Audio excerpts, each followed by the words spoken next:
हम लोग जो चैप्टर स्टार्ट करेंगे that is the work power and energy.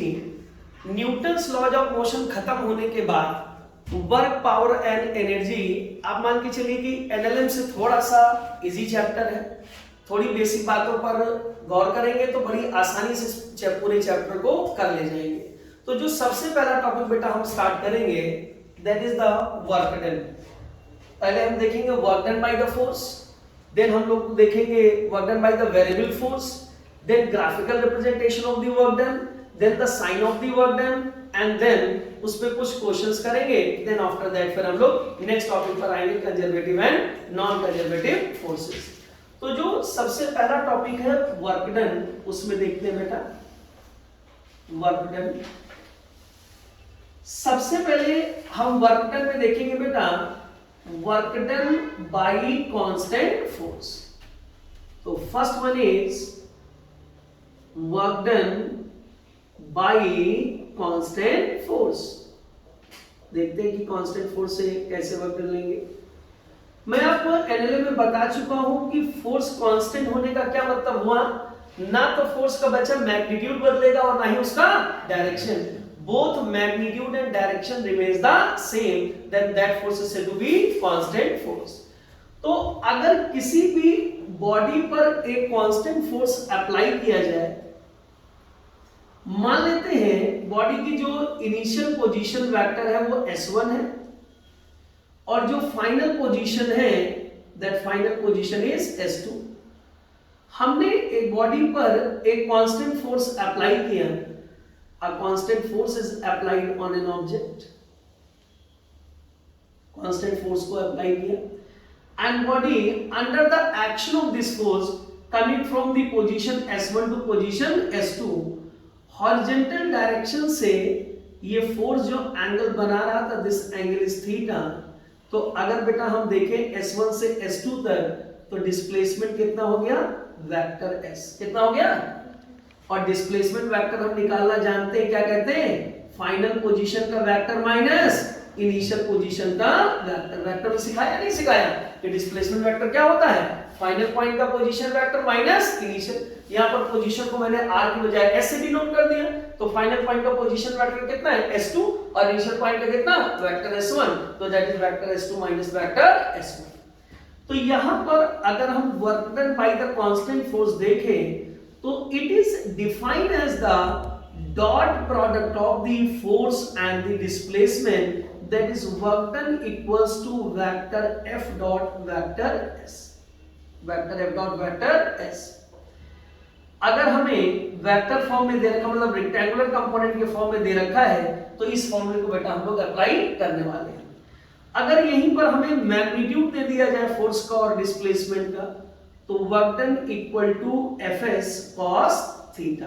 तो a डॉट b क्या होता है a b cos थीटा, तो f dot s means fs और ये रहा बेटा डिस्प्लेसमेंट का डायरेक्शन, ये रहा दोनों के बीच में एंगल, तो a का मैग्नीट्यूड मींस f का मैग्नीट्यूड s का मैग्नीट्यूड और दोनों के बीच का angle that is cos theta. लेकिन आप इसे समझिए ऐसे, वर्क डन इक्वल्स टू लिखा हमने fs cos थीटा है but it will be understood as f cos theta into s, it will be understood as f cos theta into s। यहां पर f को हमने रिजॉल्व किया, ये आपका f cos थीटा हो गया। अगर इसी के परपेंडिकुलर देखें तो ये कितना हो गया बेटा f sin थीटा हो गया। ये दोनों आपस में देख सकते हैं म्यूचुअली परपेंडिकुलर है, फोर्सेस हैं। आप देख सकते हैं कि यहां पर f sin थीटा का वर्क डन में कोई जिक्र है नहीं है। अगर नहीं है इसका मतलब ये हुआ फोर्स का वही कंपोनेंट वर्क डन के लिए रिस्पांसिबल होगा जो along the displacement of the object होगा। अगर फोर्स या फोर्स का component perpendicular to the displacement हो गया then that component of the force which one is perpendicular to displacement is not responsible for the work done। Got my point or not? Only the force or the component of force which is acting along the direction of the displacement of the object will be responsible for the work done। बात समझ आ रही है? अब मान लो बेटा यहां पर थोड़ा सा मैं इलैबोरेट करूंगा, इसको आप लोगों को रिकॉल कराऊंगा। मान लीजिए बेटा फोर्स आपको दे रखा है vector f is equals to fx i cap plus F Y J cap plus F Z K cap दे रखा है। मान लेते हैं कि डिस्प्लेसमेंट जब हमने निकाला S2 माइनस S1 से, तो x डायरेक्शन का डिस्प्लेसमेंट आया x i cap, y direction का y j cap, and z direction का z k कैप, ये आपका आ गया।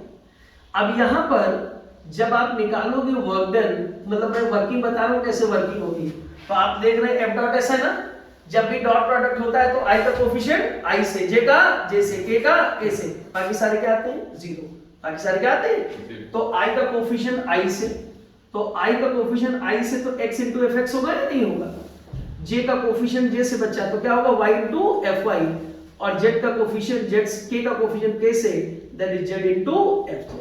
तो ये बात रही work done equal to x, और x डायरेक्शन का displacement x component of force, y direction का displacement y component of force, z direction का displacement z component of the force. तो ये बात रही कि कैसे हम F डॉट S को अप्लाई करेंगे। ये तो बात रही work done by the constant force की।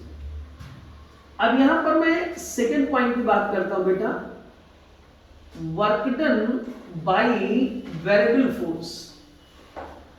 अब बात आती है कि यार वेरिएबल फोर्स का मायने क्या हो गया, व्हाट डज इट मीन। तो मैंने कहा वेरिएबल फोर्स का मायने ये है कि force is not a constant with the position, it is changing with the position, means force is the function of position. Force जो है फंक्शन है किसका, पोजीशन का। जैसे जैसे पोजीशन बदल रही है वैसे वैसे फोर्स का मैग्नीट्यूड भी बदल रहा है। तो बात आती है कि अगर force is the function of position, then how can we find out the work done. तो जरा देखना बेटा, जैसे ही वेरिएबिलिटी आती है तुरंत हम समझ जाते हैं हमें इंटीग्रल और डिफरेंशियल के फॉर्मूले पर जाना है। मैंने कहा ये इनिशियल पोजीशन S1 है और ये फाइनल पोजीशन S2।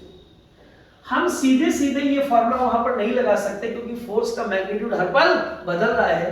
तो एवरी एलिमेंट्री डिस्टेंस के लिए जो वर्क डन की वैल्यू होगी वो भी क्या होगी, अलग अलग होगी, बिकॉज द फोर्स का मैग्नीट्यूड अलग अलग है। मैंने कहा मान लेते हैं कि at any time t initial और फाइनल पोजीशन के बीच में ये कहीं पर ये है और इस मूवमेंट पर जिसको फोर्स एक्ट कर रहा है वो F है। Under this action of the force, let it will be displaces through a very small displacement ds। तो बात आती है कि dw is the amount of work done। dw is the, क्योंकि जब डिस्प्लेसमेंट बहुत स्मॉल तो वर्क डन भी बहुत स्मॉल, तो dw is the amount of work done when body displaces through ds under the action of the force F। तो क्या लिखेंगे बताओ, dw equals to F into ds लिखेंगे या नहीं, dw equals to F into ds, and this implies that dw equals to, यहां पर आप देख सकते हैं कि force is the function of position दिया होगा। अगर मुझे टोटल वर्क डन चाहिए S1 से लेके S2 तक, तो इसी तरीके से पूरे पाथ को ds ds ds ds करके तोड़ेंगे या नहीं तोड़ेंगे, तो work done dw1 dw2 like that. तो टोटल वर्क डन अगर चाहिए S1 से S2 तो इंटीग्रेट कर दे दोनों साइड, इंटीग्रेट कर दीजिए, इंटीग्रल f ds कहां से कहां तक बचा, S1 से लेके S2 तक, और ये आ गया amount of work done when the body displaces from S1 to S2 under the action of force. Force is the function of position. तो ये जो फंक्शन ऑफ पोजीशन दिया है इसको यहां पर रखेंगे, ds के रिस्पेक्ट में इंटीग्रेट होगी, अंडर द लिमिट सॉल्व होके आपको क्या मिल जाएगा, amount of the work done. तो इन फ्यूचर जब कभी भी कहीं पर भी किसी ब्रांच में हमें वेरिएबल फोर्स का वर्क डन निकालना होगा तो इस फॉर्मूले का इस्तेमाल करेंगे, और कांस्टेंट फोर्स का वर्क डन निकालना होगा तो इस फॉर्मूले का इस्तेमाल करेंगे। कोई दिक्कत नहीं यहां तक। अब बात आती है बेटा, that is the third point, that is graphical representation. The next thing is the graphical representation.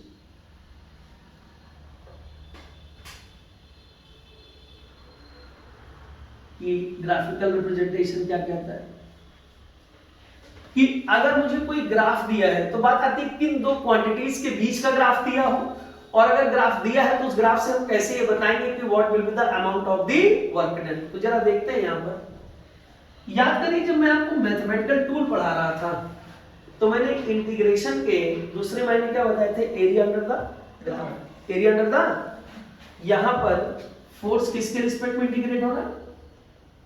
S के रिस्पेक्ट में। किसके रिस्पेक्ट में? तो यहां पर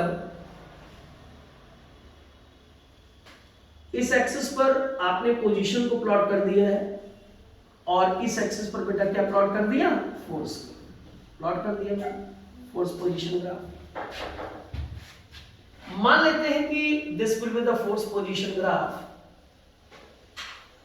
ये पोजीशन S1 है एंड ये पोजीशन S2 है। हमें S1 से S2 के बीच में वर्क डन निकालना है। बात आती है कि how can we find out the work done from this force position graph. ठीक है, जैसे जब भी ग्राफिकल अप्रोच अलग अलग होती है, कभी स्लोप हमें क्वांटिटी देता है, कभी एरिया हमें क्वांटिटी देता है, तो देखिए यहां पर कैसे हम फाइंड आउट करने वाले वो देखते हैं। तो मैंने कहा बेटा हमने यहां पर कितना डिस्प्लेसमेंट लिया था? ds। तो मैंने पोजीशन वाली एक्सिस पर ds विड्थ की एक स्ट्रिप ले ली। ये ds की विड्थ इतनी स्मॉल है कि इस दौरान जो फोर्स में चेंज है वो नेग्लिजिबल है। फोर्स में जो चेंज है वो मींस इस ds डिस्टेंस के लिए हम फोर्स को नियरली क्या ले सकते हैं? नियरली क्या ले सकते हैं? कांस्टेंट। क्या ले सकते हैं? नियरली कांस्टेंट ले सकते हैं, क्योंकि displacement ds is very small. तो चूंकि फोर्स पोजीशन पर डिपेंड कर रहा है, जब ds बहुत स्मॉल होगा तो उस दौरान चेंज इन फोर्स भी बहुत कम होगा ना, इतना कम है कि we can avoid the change in force. अब आप देखिए, अगर मैं कह दूं कि इस स्ट्रिप का एरिया, बट ऑब्वियस है विड्थ बहुत स्मॉल है, ds है, एलिमेंट्री यहां पर इनफाइनाइटली स्मॉल डिस्प्लेसमेंट है। अगर मैं इसका एरिया dA कह दूं तो dA is equals to length into breadth. Length पर कौन है? फोर्स है, और ब्रेथ पे कौन है? ds। f into ds हुआ या नहीं हुआ? अरे हुआ या नहीं हुआ? अब बात आती है कि अगर मैं पूरी स्ट्रिप को, पूरे ग्राफ को इसी छोटी छोटी पतली पतली स्ट्रिप्स में डिवाइड कर दूं, each of with element of with ds, तो देखते हैं हमें क्या मिलने वाला है। अगर सबकी जो विथ है वो ds है तो क्या मिलेगा? तो मैंने कहा पूरा अगर हम एरिया जोड़ दें तो पूरा एरिया जोड़ने का मतलब एरिया को इंटीग्रेट कर देना। क्यों भाई? पूरा एरिया जोड़ने को तो एरिया को क्या कर दे बच्चा? इंटीग्रेट कर दे। कहां से कहां तक? S1 से लेके S2 तक। S1 से लेके S2 तक। ये बताओ dA की वैल्यू क्या है? F into ds। कहां से कहां तक? S1 से लेके S2 तक। ये इंटीग्रल S1 से S2 ds क्या है? Work done. मींस क्या हमारे सामने एक बात साफ हो गई, area under the force position graph will give the amount of work done. अगर मुझे फोर्स पोजीशन ग्राफ दिया गया है तो फोर्स पोजीशन ग्राफ के एरिया से हम क्या बता देंगे कि what will be the amount of the work done. Got my point? अब बात आती है कि ये तो हमने देख ली कि कितने तरीके से वर्क डन हमको निकालना है।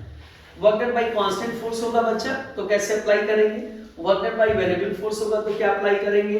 और ग्राफ से निकालना हो तो कैसे हम ग्राफिकली निकालेंगे कि work done by the force क्या होने वाला है। अब हम बात करते हैं एग्जांपल्स की। पहला एग्जांपल देखते हैं। अब to the first example.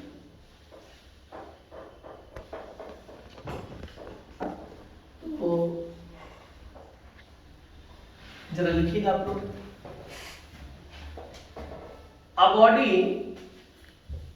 A body displaces along the z direction.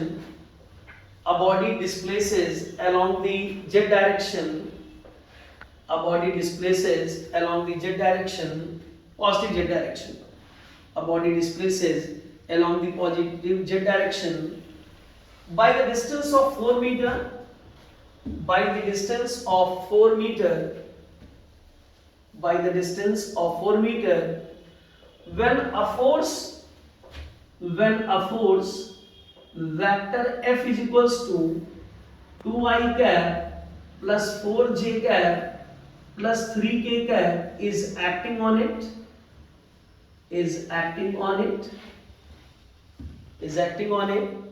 find the amount of work done.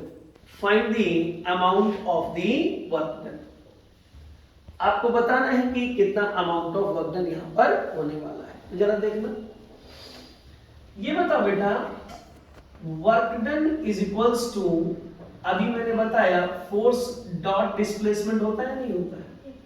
Work done equal to force dot displacement. ठीक है, कोई दिक्कत नहीं, हमें बस सोचिए कि वीडियो रिकॉर्ड होगा तो हम बोल नहीं सकते, आप बोल सकते हैं। ठीक है, जब मैं आपसे पूछूंगा तो आप बोल सकते हैं।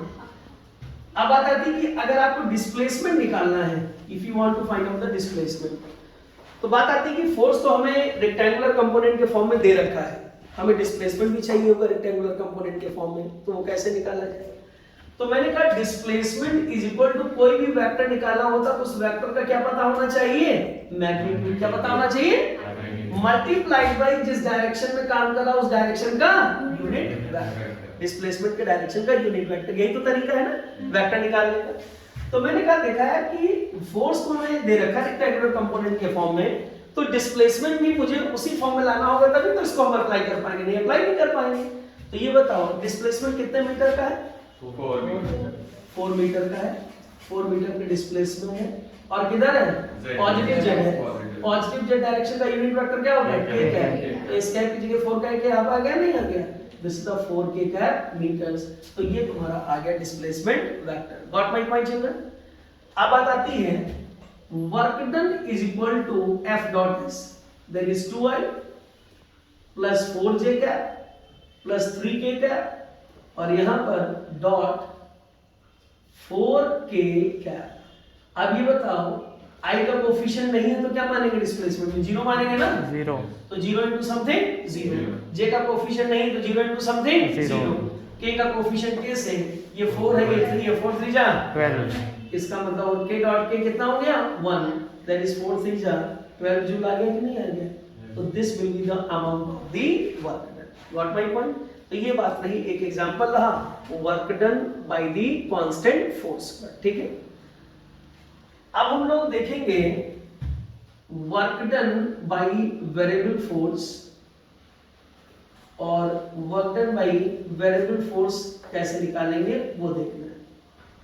तो जरा write down the question.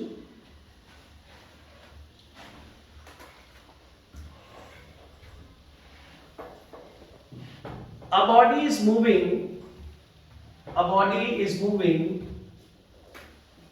from position of 2 meter, s is equal to 2 meter to s is equal to 4 meter, s is equal to 2 meter to s is equal to 4 meter, 2 meter to 4 meter under the influence of the force, F is equals to 2s plus 1 Newton, 2s plus 1 Newton. Find the amount of the work done. Find the amount of the work done. Find the amount of the work done. Find the amount of the work done. क्या आपको बताना है कि कितना amount of work done होने वाला है? आप सबसे पहले देख के ये पहचानना होगा कि ये फोर्स कांस्टेंट है कि वेरिएबल। क्या मेरे सारे बच्चों को ये वेरिएबल फोर्स दिख रहा है? yes, क्योंकि आप देख सकते हैं कि जैसे जैसे पोजीशन के कोऑर्डिनेट बदलेंगे वैसे वैसे फोर्स का मैग्नीट्यूड बदलेगा, तो ये फोर्स कांस्टेंट तो नहीं रहा। अगर कांस्टेंट नहीं रहा तो वेरिएबल फोर्स क्या है? Work done equals to FdS। कहां से कहां तक? S1 से S2 तक अप्लाई करते हैं। तो मैंने कहा कि चूंकि वेरिएबल फोर्स है, क्यों? क्योंकि force is the function of क्या है बेटा? पोजीशन है। पोजीशन के साथ कांस्टेंट नहीं, s की वैल्यू बदलती रहेगी, फोर्स का मैग्नीट्यूड बदलता रहेगा। तो work done is equals to integral F ds S1 से लेके S2 तक। This implies that work done equals to integral कहां से कहां तक? 2 से लेके 4 तक। F की वैल्यू पुट कर दो बेटा 2s plus 1 ds। This will be equals to work done equals to integral 2 से लेके 4 2s ds and plus integral ds 2 से लेके 4। दोनों टर्म अलग अलग कर दी, अलग इसलिए कर दी कि ताकि इंटीग्रेशन की जिनकी प्रैक्टिस कम है उनका भी काम चल जाए। तो now this implies that work done equals to s की पावर 1 इंटीग्रेट करेंगे s स्क्वायर बाय 2 आएगा ना? 2 से लेके 4 तक प्लस ds को इंटीग्रेट करेंगे s आएगा कहां से कहां तक? 2 से लेके 4 तक। ये 2 और 2 कैंसिल हो गया ना? This implies that upper limit की वैल्यू रखी यहां पर 4 का स्क्वायर 16, 2 का स्क्वायर 4, अपर लिमिट की value 4, and that is -2. This implies that work done equals to ये 12 plus 2 कितना आ गया बेटा 14 पास में आ रही है तो this will be the amount of the work done when the body displaces from 2 meter to 4 meter under the influence of the force F is equal to 2s plus 1. तो ये तुमको एक एक एग्जांपल मैंने दे दिए कांस्टेंट फोर्स पर और variable. अब अगला एग्जांपल करेंगे इस पर ग्राफिकल रिप्रेजेंटेशन पर.